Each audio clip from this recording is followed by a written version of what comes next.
Hi friends, हमारा topic चल रहा था परसेंटेज। हमने परसेंटेज के बारे में देखा था किस तरीके से परसेंटेज सोल्व की जाती है और उसके कुछ रूल्स वगैरह देखे थे। और हमने एक एक फॉर्मूला अलग अलग नहीं देख करके क्वेश्चन के माध्यम से उसका फॉर्मूला देखा था। अब हम देखते हैं हमारे नेक्स्ट क्वेश्चन। खाद्य तेल के भाव में 25% की वृद्धि हो जाने से एक ग्राणी तेल के उपयोग में कितने प्रतिशत की कमी करे कि तेल पर होने वाला वे 15% तक बढ़ जाए। अब इस टाइप का हमें कोई क्वेश्चन दिया हुआ है। अगर हम इसको पहले अगर हम फॉर्मूला लिख लेते तो फॉर्मूला याद करते, तो अगर हम फॉर्मूला भूल जाते, लेकिन हम इसके क्वेश्चन के माध्यम से हम फॉर्मूला देखेंगे ताकि उससे क्या है, हम क्वेश्चन को सोल्व, जब हमारे पास सामने क्वेश्चन आए तो हमें ये याद है कि हाँ हमने उस क्वेश्चन को इस तरीके से सोल्व किया था। अब हम देखते हैं इस क्वेश्चन को। उसने बोला है 25% की वृद्धि हो जाती है तेल के भाव में और उसका व्यय भी 15% बढ़ जाता है। तो यहाँ पे सबसे पहले हम देखेंगे कि हमारा जो पहले तेल का भाव था वो था 100 रुपये। 25% की वृद्धि करी तो 100 का 25% 125 होता है, तो 125% तो 125 रुपये हमारे पास उसका हो गया। और वो बोल रहा है कि उसका व्यय भी 15% बढ़ जाता है। तो पहले था उसका व्यय 100 रुपये, तो अब हो गया उसका 115 रुपये। अब वो बोल रहा है कि कितने प्रतिशत की कमी करे, तो 125 माइनस 115 अपॉन 125 इंटू 100, इससे आएगी हमारे वो कितने परसेंट की कमी करे। तो ऊपर आ गया हमारे पास 10, 125 माइनस 115 10 बच गया, नीचे 125 इंटू 100। 25 से काट लो 5 बार, 25 से 4 बार, 5 से ये 2 बार, तो वो 8% की कमी करे जब जा करके उसके 8% की जब वो कमी करेगी, जब जा करके तेल पर होने वाला वे 15% बढ़ जाएगा। अब ये तो क्या हमने इस तरीके से, अब हमें एक इसका एक फॉर्मूला भी बेस भी हम इस क्वेश्चन को सोल्व कर लेते हैं कि किस तरीके से इसका फॉर्मूला होगा। हम लिखते हैं यहाँ पे x minus y upon 100 plus x into 100, ये हमारा इस क्वेश्चन के लिए फॉर्मूला हुआ। अब कैसे, खाद्य तेल के भाव में x% की वृद्धि हो जाने से एक गृहिणी तेल के उपयोग में कितने प्रतिशत कमी करे कि तेल पर होने वाला व्यय y% बढ़ जाए। x की वैल्यू 25 माइनस y की value 15 upon 100 plus 25 into 100, 10/125 into 100, 5 times 4 times 2 times, इससे हो गया हमारे पास 8%।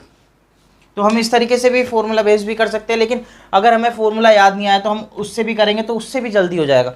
अब हम हमारा नेक्स्ट क्वेश्चन देखते हैं। संतरे के मूल्य 40 रुपये प्रति केजी से घटकर वह 30 रुपये प्रति केजी होने पर कोई व्यक्ति उसके खपत में कितने प्रतिशत की वृद्धि करे कि खर्च अपरिवर्तित रहे। तो यहाँ पे दिया हुआ है कि जो संतरे का मूल्य था वो 40% से बढ़कर के 30% केजी हो गया है। अब 40 से बढ़कर 30 हुआ है तो उसका दोनों का डिफरेंस निकालना पड़ेगा। सबसे पहले तो 40 माइनस 30 हो गया। अब वो कितने प्रतिशत की वृद्धि करे कि खर्च अपरिवर्तित रहे, तो अपॉन 30 इंटू 100। हम इसको इस तरीके से भी लिख सकते हैं, संतरे के मूल्य में x% केजी से घटकर y के प्रतिशत केजी होने पर कोई व्यक्ति उसमें कितनी प्रतिशत की वृद्धि करे। तो हम इसको लिखेंगे x minus y upon y into 100। ये फॉर्मूला हमारा इस तरीके से होगा, x minus y upon y into 100। अब 0 से 0 कैंसिल आउट, ऊपर हमारे पास रह गया 10 इंटू 10/3, तो यानी कि 100/3, तो ये 100/3 होता है 33 1/3% की वो वृद्धि करेगा जब जाकर के उसका जो खर्च है वो अपरिवर्तित रहेगा।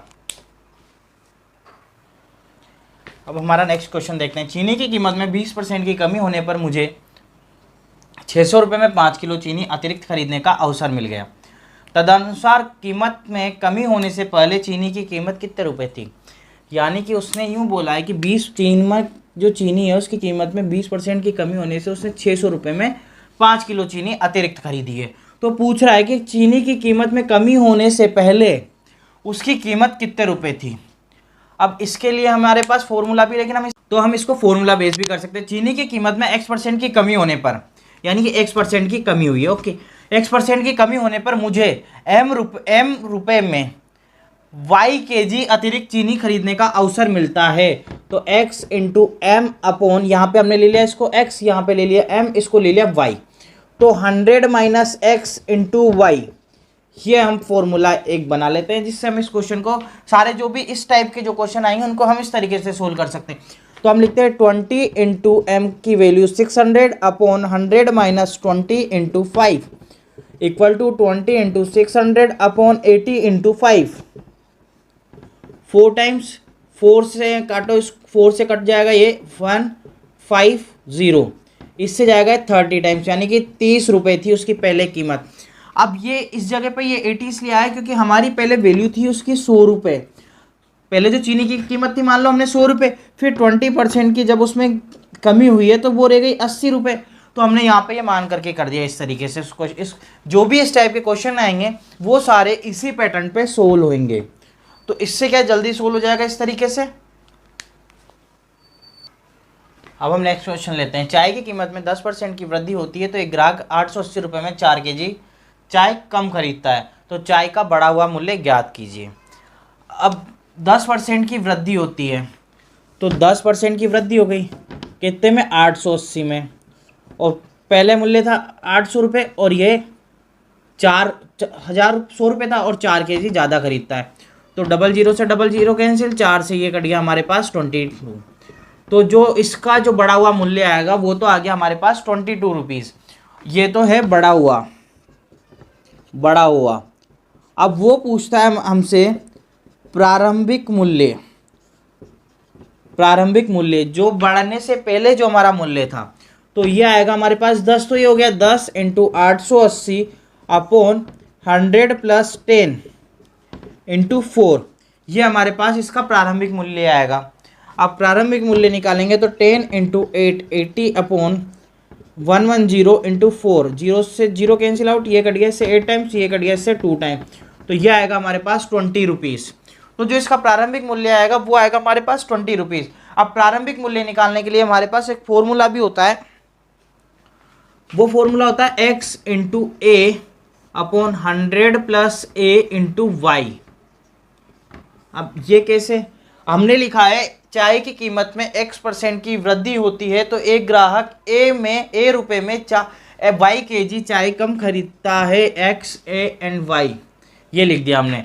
तो इस तरीके से जो हमारा इस टाइप के जो भी क्वेश्चन आएंगे वो इन फॉर्मूलाज पे बेस होंगे, और जो बढ़ा हुआ मूल्य वो हम इस तरीके से निकालेंगे क्योंकि प्रारंभिक मूल्य ही आ गया। अब इन दोनों में पूछ लेता है कभी कभी वो कि प्रारंभिक मूल्य और बढ़ा हुआ जो मूल्य है हमारा पास, बढ़ा हुआ मूल्य माइनस प्रारंभिक मूल्य में जो मतलब इन दोनों में जो डिफरेंस पूछेगा तो हम इस तरीके से निकालेंगे 22 - 20 = 2 रुपीज़ का जो डिफरेंस आया वो हमारे इस तरीके से आया।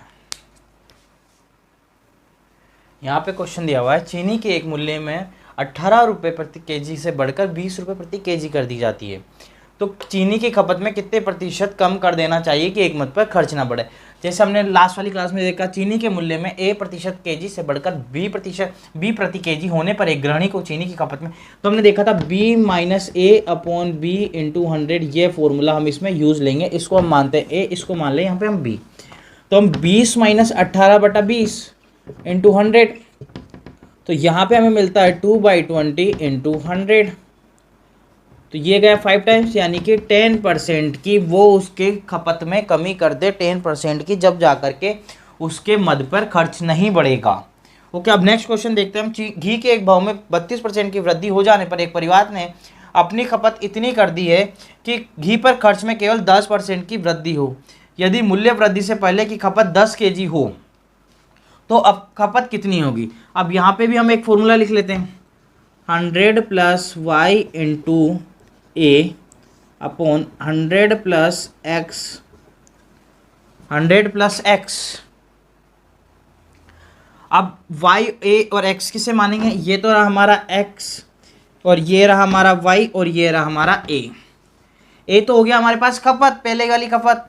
और अब ये बोला है घी के भाव में x% की वृद्धि हो जाने पर एक परिवार ने अपनी खपत इतनी कम कर दी है कि घी पर खर्च में केवल 22% की वृद्धि हो। यदि मूल्य वृद्धि से पहले की खपत तो 1 kg हो तो अब उसकी खपत कितनी होगी, तो 100 + y × a अपॉन 100 + x। अब हम करते हैं इसको सोल्व, तो 100 + y, तो 100 + 10 × 10 a की वैल्यू अपॉन 100 + 32, 110 × 10 अपॉन 132। अब इसको थोड़ा काटापिटी कर लेते हैं, 5 टाइम्स 66 टाइम्स, 11 से 10 टाइम्स, 11 से 3 टाइम्स, तो 50/3, तो ये वाली वैल्यू आ रही है हमारे पास 50/3, 5 टाइम्स 6, ये 6 टाइम जाएगा, सॉरी 6 टाइम 6 से जाएगा, 2 से जाएगा 3 टाइम्स, ये जाएगा 5 टाइम्स, तो यहाँ पे हमें मिलेगा 25/3। तो 8 से ही 1/3% हमारा इसका आंसर आएगा कि मूल्य में वृद्धि। तो अब खपत कितनी होगी, तो अब होगी 8 से 1/3 केजी की, सॉरी यहाँ पे आंसर हमारा परसेंटेज में नहीं केजी में पूछा, कितनी परसेंटेज होगी, कितना केजी होगा, तो 8 से 1/3 केजी आएगा। अब हम इस क्वेश्चन को एक बार पूरा सोल्व करके देख लेते हैं। अगर हमारे एग्जाम में आता है ये क्वेश्चन तो हम इसको इस तरीके से ही सोल्व करेंगे, फॉर्मूला बेस, इस तरीके से फॉर्मूला बनाकर इसको सोल्व कर लेंगे। लेकिन अगर हमें इस क्वेश्चन को हम समझने के हिसाब से सोल्व करते हैं, हमें दिया हुआ है घी के भाव में 32% की वृद्धि हो जाने पर एक परिवार ने अपनी खपत इतनी कम कर दी कि घी पर खर्च में केवल 10% की वृद्धि हो, यदि मूल्य वृद्धि से पहले की खपत 10 केजी हो। अगर 10% की वृद्धि करता है, पहले हमने मान लिया 100 रुपये, तो 10% की वृद्धि होता है तो हो गया 110% हो गया। अब ये बोल रहा है यदि मूल्य वृद्धि से पहले की खपत, अब मूल्य वृद्धि से पहले की खपत है 10 केजी है इसकी खपत, तो ये आएगा 10x इंटू 110 अपॉन, तो ये हो गया हमारे पास 11x, तो ये हो गया हमारे पास पहले वाला। अब बोल रहा है वो उसके 32% की वृद्धि हो जाती है। अब वो बोल रहा है कि उसमें हमारे पास 32% की वृद्धि हो जाती है, तो 32% की वृद्धि का मतलब पहले 100 था तो 32% की वृद्धि हुई है, तो 32% की वृद्धि हुई है तो वो हो गया 132 हो गया। अब 132 होने के बाद में हमने x माना था उसका, कि जो उसकी जो खपत है उसको हमने मान लिया सबसे पहले, जो उसकी जो घी की जो प्रारंभिक मूल्य है, घी का प्रारंभिक मूल्य जो है उसको हमने मान लिया x। ओके, अब x का 132% हो गया हमारे पास, तो x इंटू 132/100, इसको थोड़ा काटापीटी कर लेते हैं, 6 2 से 50 टाइम्स 3 अपॉन 25, तो 33x अपॉन 25 इसका आ गया। अब वो पूछ रहा है तो अब खपत कितनी होगी, तो अब खपत निकालेंगे, तो खपत निकालने के लिए 11x अपॉन 33x अपॉन 25, जब हम इसको सोल्व करेंगे तो 11x अपॉन 33x इंटू 25, तो 11 से ये जाएगा 33 टाइम्स, तो 25/3, तो 8 से ही 1/3 केजी की खपत